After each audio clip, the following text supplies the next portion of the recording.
যারা বলে ছেলেদের হাসিতে টোল করলে ভালো দেখায় না, তারা হয়তো আমাদের লিডার সাহেবের হাসি দেখেনি। যারা ভাবে মানুষ বয়সের সাথে বুড়ো হয়ে যায়, তারা হয়তো আমাদের জিনু সাহেবকে দেখেনি।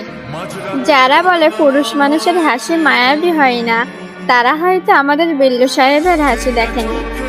যারা বলে চিকন ছেলেদের ভালো লাগে না, তারা হয়তো আমাদের হবি সাহেবকে দেখেনি। যারা বলে পুরুষের চোখে মায়া থাকে না, তারা হয়তো আমাদের মসি সাহেবের চোখে চোখ রাখেনি। যারা বলে দেখতে সুন্দর হলেই মানুষের মন সুন্দর হয় না, তারা হয়তো আমাদের বদ্দের হাড্ডিকে দেখেনি।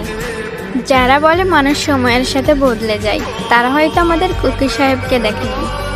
আর যারা কেপপ জগৎকে হেট করে, তারা হয়তো বিটিএস নামক ব্যান্ডের ফ্যান্স এবং আইডলদের একে অপরের প্রতি ভালোবাসাটা দেখেনি। তাই তো প্রেমের গান লিখেছি, আর তাতে তোর নাম লিখেছি, মাঝরাতে বদনাম